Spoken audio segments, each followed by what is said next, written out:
Hello out there in Nomicon land. Glad to be here.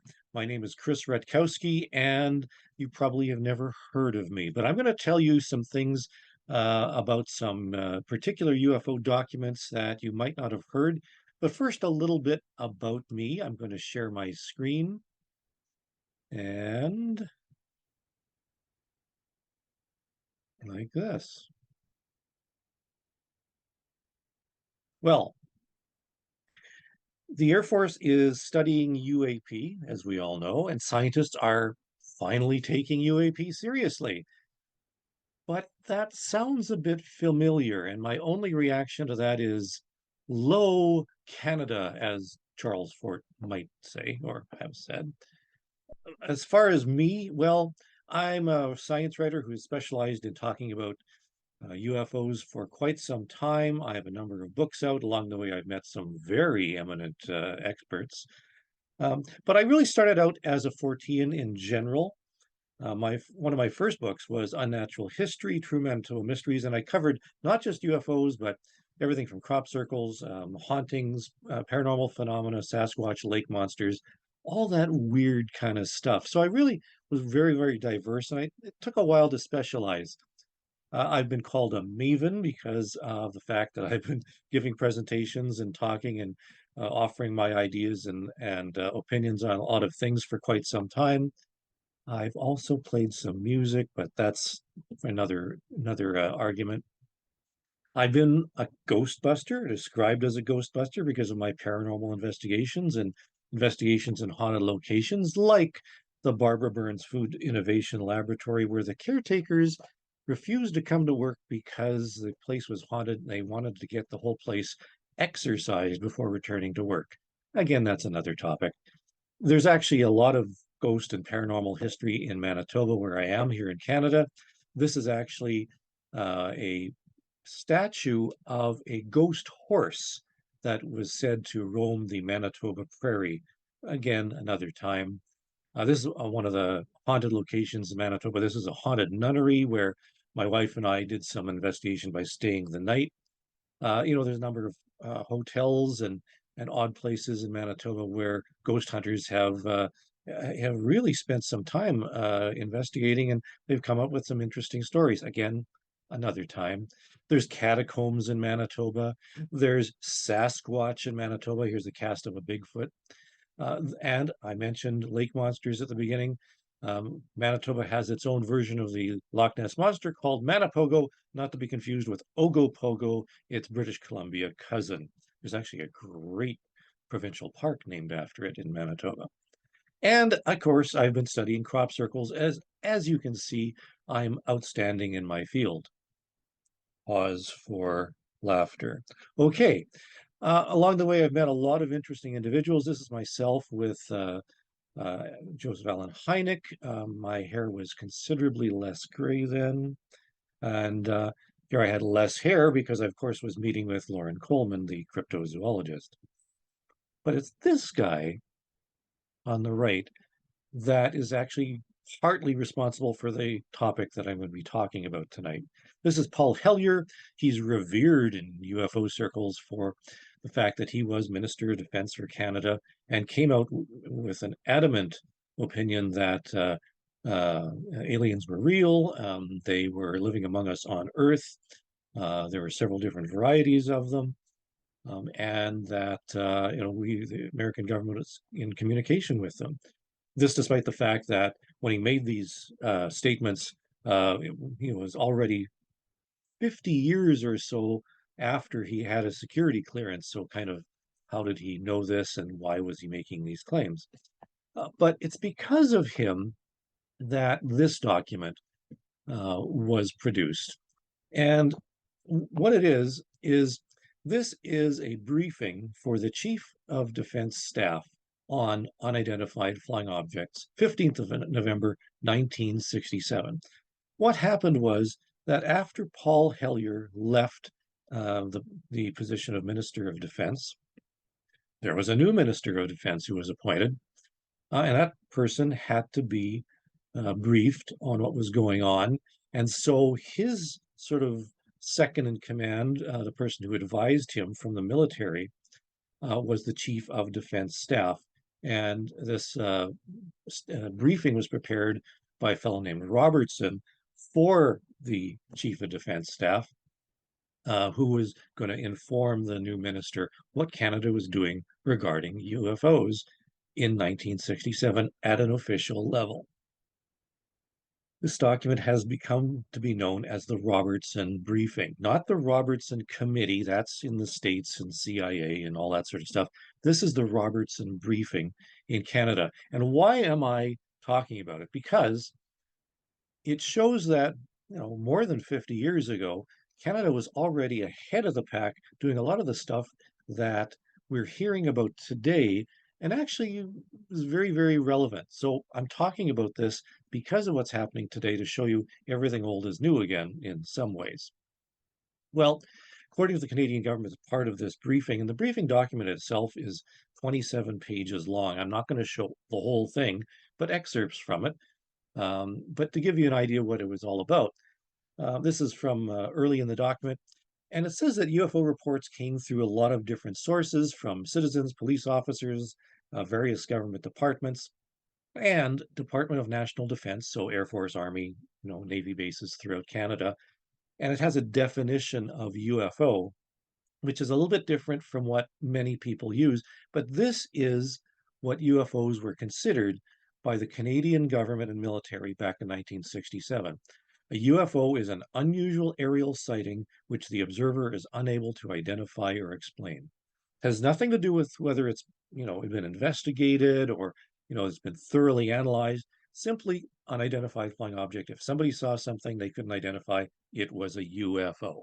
Okay. Incidentally, UFO is still the term used in Canada by a number of government documents and departments. It's not called UAP in Canada. We still call them UFOs. Now, are we wrong? Are we right? Maybe there's a little bit of both going on.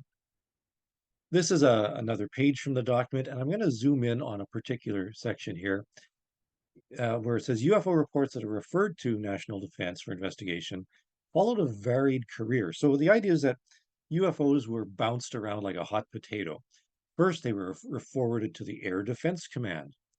But at this point in 1967, Air Defense Command, in cooperation with NORAD, was most interested in aerial objects which could not be properly identified. So already NORAD is, Canada is partnership in NORAD with the United States. So there's some give and take with the United States. As a matter of fact, a lot of the document of the Robertson briefing goes into what the United States has been doing and how Canada is actually working with them on a number of projects. But NORAD was interested in the unidentified objects. Okay. However, as investigations failed to disclose any evidence which would suggest UFOs posed a threat to national security, where have we heard this before? And as UFO activity neither directly nor indirectly interfered with the defensive capability of the command, the responsibility for investigating UFOs was transferred to Canadian Forces headquarters. In other words, they sort of booted it upstairs and said, "Okay, you guys take care of it." NORAD isn't, convinced that there's anything worthwhile.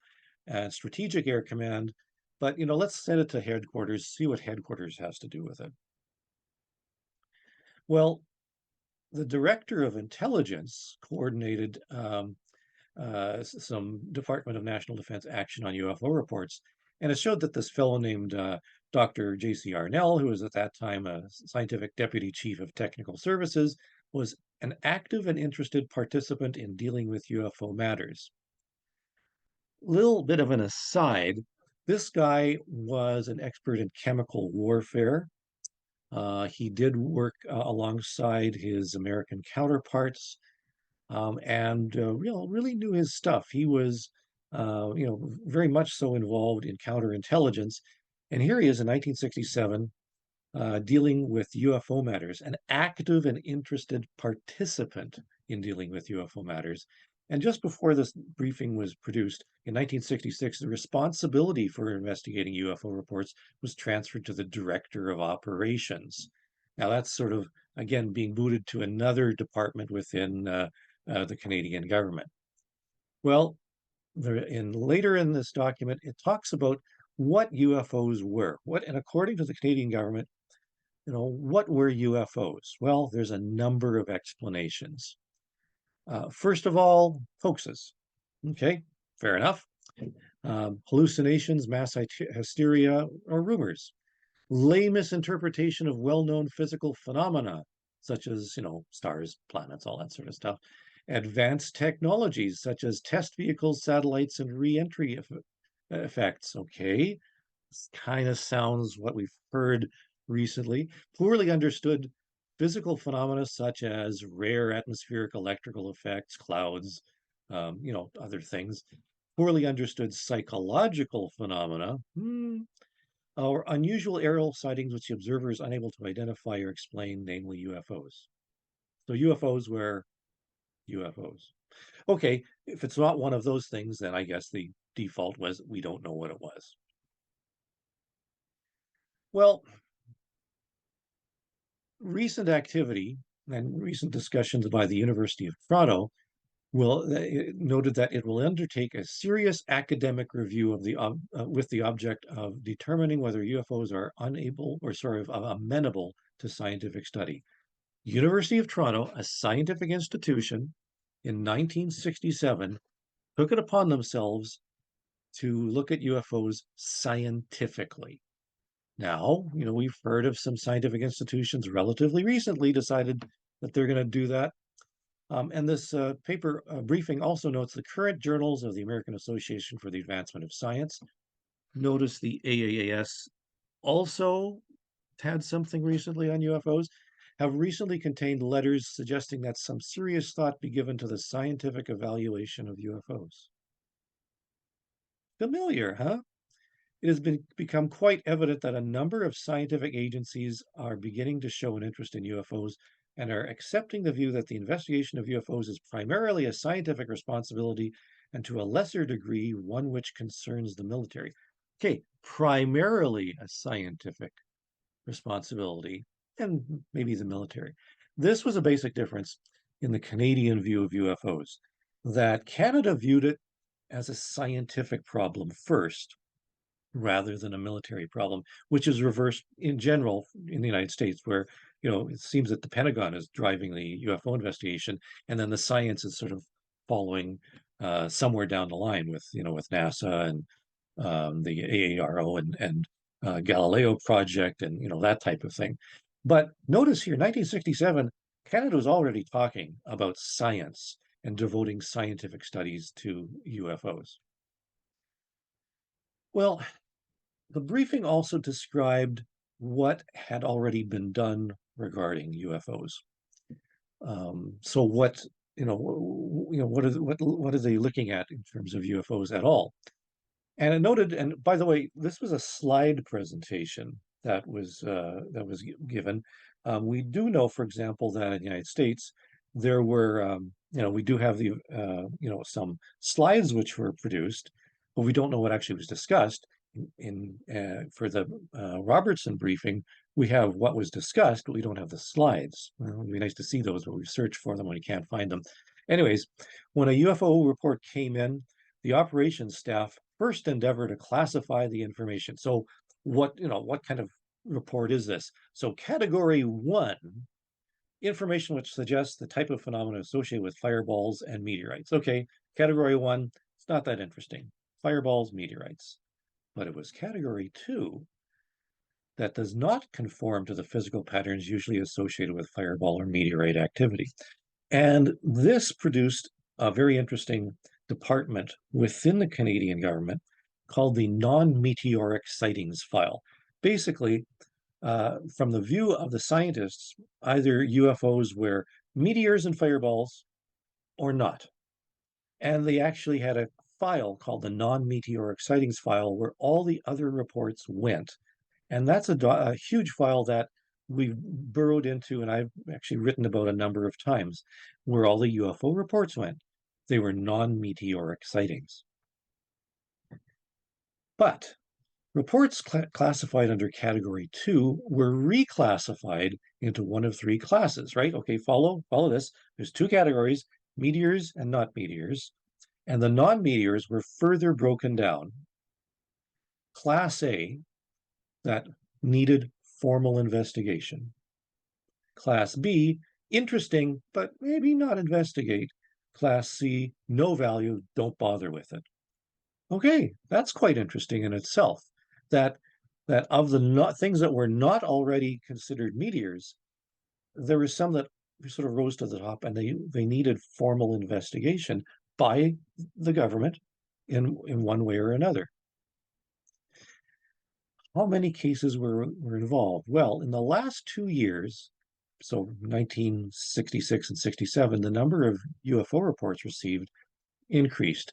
As an example, between January 1967 to December 67, a total of, well, it's funny, they've sort of scribbled out, they've changed their numbers a bit. Let's go with the written in numbers. 167 reports. They do not include reports which have been identified as fireballs and meteorites, have been referred to the headquarters. Of these 167, okay, so those are the second category that are not meteors. 8 contain sufficient information to warrant a formal investigation. Okay, so in 1 year, in 1967, Canadian authorities received 8 reports that had sufficient information that made them think we have to investigate further. Okay, that's not too bad. That's similar to the proportions that we get when we look at raw UFO data anyways, roughly 5%, 10%, something like that. But 8 out of 167, we'll take it. Well, okay, 8 cases in 1 year. What did those cases look like? Well, the briefing actually tells you what those cases were. And what did they do? Well, the formal investigation can look like simple interview, or may develop into a detailed investigation which agencies such as the Royal Canadian Mounted Police, the National Research Council of Canada, the Defence Research Board, National Health and Welfare can take part. All these departments to investigate a case. Okay. So, of these reports, these following sightings may be of interest. These are the cases that the Canadian government thought were the most interesting. And the first one on the list was Falcon Lake. Now, I'm actually well versed in this. I investigated, I wrote a book about the Falcon Lake case. Basically, Mr. Stephen Mikulak, actually PH instead of V, reported he had come into physical contact with a UFO during a prospecting trip in the Falcon Lake area, 90 miles east of Winnipeg on the 20th of May, 1967. Also only about an hour north of the American border. Interesting case. He basically said that he had encountered a disc-shaped flying saucer, Hollywood-style flying saucer that landed near him. He walked up to it, touched the side of it, big blast of hot gas burned him, and there's medical records and there's investigation at the site. It involved hundreds of pages of documentation, much better than most UFO cases, and neither the D&D, so Department of National Defense, nor the Royal Canadian Mounted Police, who always get their man, were able to provide evidence which could dispute his story. Although the investigation has been completed, a satisfactory explanation or conclusion is still lacking. So the military and the RCMP police couldn't explain what had happened in this particular case. This is one of the good cases that had a lot of information and was investigated by the Canadian military. Another interesting report was made by Warren Smith of Calgary in July of 1967. Him and 2 companions were prospecting Canada, right? 30 miles west of Nanton, Alberta, when a UFO suddenly appeared above an area of trees. He was able to take 2 photographs of the object, and 2 prints were developed and submitted. Hey, this is one of the photographs. You can see the little egg-shaped thing above the trees. The other one's a little bit similar, but the object's a little bit higher in the sky. This was investigated in detail. Photo analysts with the Canadian government looked at it and concluded that this object was in fact at a significant distance. Whether you believe UFO photographs or not, yeah, but the government wasn't able to explain this one either. Well, third case, Mr. Green and members of a family from Clearwater Bay in Shoal Lake, Ontario, were returning to their home by boat on the evening of the 18th of June when they observed a UFO. This area, oddly enough, is very close to Falcon Lake. This is the area. The story is that they were returning by boat and a disc-shaped object swooped down over the boat. The engine stalled. It moved away. The motor started up again and back and forth like this a little bit. Vegetation on the trees near the area showed that the trees were somehow withered. The leaves were withered. And it was investigated, and they couldn't come up with an explanation. A detailed investigation conducted by National Defense found Mr. Green to be a reliable, competent, and sincere witness with no indulgence tendencies. He wasn't a drunk. The investigation confirmed that no alcoholic beverages were consumed by members of the party. His eyesight is rated excellent, and he does not wear glasses. So, okay, he saw what he was seeing. The investigation has been concluded without any fixed conclusions or findings being made. They couldn't come up with an explanation. The next one, a Corporal Wiricki of the Royal Canadian Mounted Police and 6 other witnesses reported a UFO sighting at Barrington Passage on the 5th of October, 1967. This was better known as Shag Harbor. Some of you may have heard about the Shag Harbor case where an object was supposedly seen and then fell into the ocean. Canada's Roswell, as it's sometimes described. This was widely discussed. The military gave a number of interviews, and the Royal Canadian Air Force, said maybe something fell into the ocean and we have to go retrieve it. So a search was made. A number of documents have been located. As a matter of fact, one document showed that consideration should be given for an underwater search of the area. As a matter of fact, Canadian Navy divers were sent in. The story is they didn't find anything, but the conspiracy story is that they found stuff and that something was hauled away under cover of darkness, put onto a flatbed truck and covered with a tarp and driven away. Again, depends on who you believe, but this was one of the cases that was brought to the attention of the Chief of Defense Staff and therefore the Minister of Defense in Canada in 1967. The site I mentioned is sort of Canada's Roswell. There's actually a UFO museum there. There's a site where you can visit, like I did, where there's a UFO conference every year, and a park where you can see that the alien lobster is, responsible for I don't know. Anyways, investigation conducted by National Defense, which included an underwater search, failed to locate any evidence. The investigation was concluded without arriving at any fixed findings. So they just said, I don't know. And then there's the radar cases. So on the 7th of July, 1967, Department of Transport, here's another department, said the unidentified radar target was tracked through 7 sweeps of radar witnessed by 3 controllers and 2 technicians. The radar plots showed the target increased from a speed of 720 knots to 3,600 knots in 1 minute and 10 seconds. Kind of sounds very Nimitz flourish, doesn't it? Anyways, the 3 controllers and the 2 technicians who witnessed this are certain it was a radar target and not something associated with mechanical, electronic, or equipment faults. It was real, according to all these experts who looked at it. Then another object was under positive radar contact and followed for 29 minutes. Object followed Air Canada Flight 405, then disappeared. It reappeared and followed another Air Canada jet for a period of time. Department of Transport are unable to explain the radar returns. An investigation by National Defense failed to account for these positive radar returns reported on the 7th of July by radar controllers in 2 separate cities. Radar cases are really good, aren't they? And finally, Mr. K. Petridge of Camrose, Alberta, made a report to National Defense on the 8th of August concerning several deep impressions which were made by an unknown object in a pasture located near Camrose, Alberta. Well, yes. There was no physical evidence, but the trees and shrubs showed no evidence suggested deliberate interference or involvement by any person. A survey by Dr. Jones of the Defense Research Board experimental station at Suffield with a Geiger counter failed to show any radiation contamination. Investigation was concluded without arriving at any fixed conclusions, blah, blah, blah, blah, blah. Couple of things here.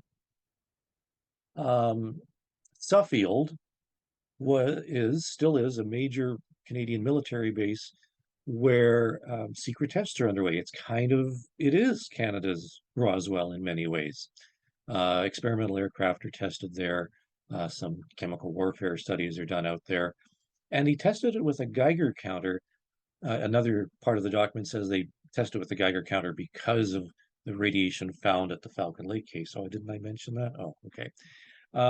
But what's curious is that this was actually the first crop circle case.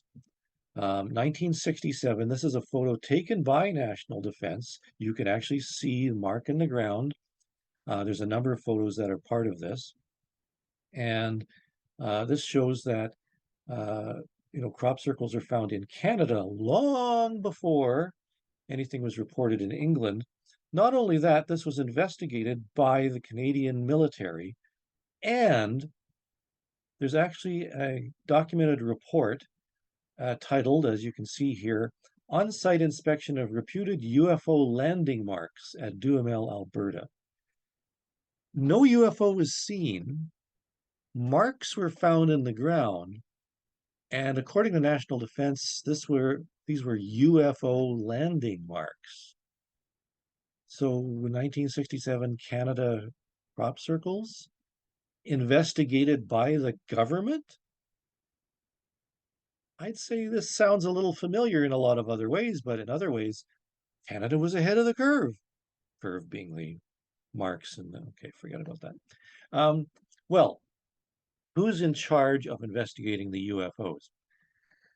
Well, information obtained from certain UFO investigations, namely the big ones, would suggest that these UFOs exhibit some scientific or technical features which could possibly contribute to scientific or technical research.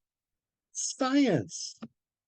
On the basis of this finding, formal representation has been made to the National Research Council of Canada, with the view of this scientific government agency accepting responsibility for investigating UFOs. And after that point, the National Research Council of Canada started in receiving reports and investigating UFOs formally. But after the military decided it was a scientific problem, not a military problem. Again, this is so relevant to what's happening today. And what do you do with this information? Well, in view of the increased interest in UFOs by the general public, again, what's happening today? It is imperative that the National Defense adopt a firm policy designed to release National Defense-held UFO information to recognize persons and organizations whose purpose is to provide a public service and to further the scientific and objective research into UFOs. Release the information to responsible persons, recognized persons and organizations. And it's evident from investigations that the primary interest of UFOs lies in the field of science.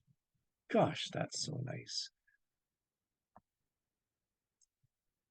And according to the National Defense, the National Research Council should make a serious effort to ensure that a scientific research effort is properly coordinated with other scientific agencies undertaking UFO studies to avoid a duplication of effort. It would indeed be unfortunate should such agencies as the National Research Council, University of Toronto, University of Colorado, Condon, right? And other scientific groups investigating UFOs were to carry out their own private and independent studies without due liaison and cooperation with each other. Yeah, other departments, other countries, you have to coordinate. And isn't that what they're trying to do right now? Getting the NASA involved, getting the AARO, getting defense. Can we get cooperation? And the National Research Council should accept the responsibility for coordinating scientific and objective investigation into UFO reports. And that's where I sort of come in, because my most recent book, Canada's UFOs Declassified, looks at some of the most interesting cases that the National Research Council filed regarding UFOs and investigated in great detail. So, bit of a plug there. You can't blame me. I mean, come on. That's my presentation for you today. Now, this just shows one particular document which I found interesting in all the documents that I have. Um, on the top shelf up here are other many government documents. I donated a lot of my files, actually most of my UFO files, to the University of Manitoba some time ago, and they're in the process of digitizing it. I'm also making a lot of my files available. Um, and a lot of tchotchkes and stuff on my bookcase here because all the books are gone except for a few because I've donated my entire library to the University of Manitoba. And the idea is to, make this information available for serious UFO researchers to look at. I think the subject is worth taking a good scientific study at. I'm affiliated with the Galileo Project. I'm involved continually in studying UFO cases, and whether you call them UAP or UFO, up to you. But the Canadian UFO Survey, which I produce every year, continues to document a number of UFO cases in Canada, upwards of 1,000 cases every year. And no, it just shows that the interest is there. The topic, as much as people want to say that there's new interest in the government investigation of military and studies right now and congressional investigations and so forth, it is a little old already because back in the 60s, this was already a thing. Canada did this already. And yes, I'm Canadian, so I have to say, hello, Canada. Thank you very much.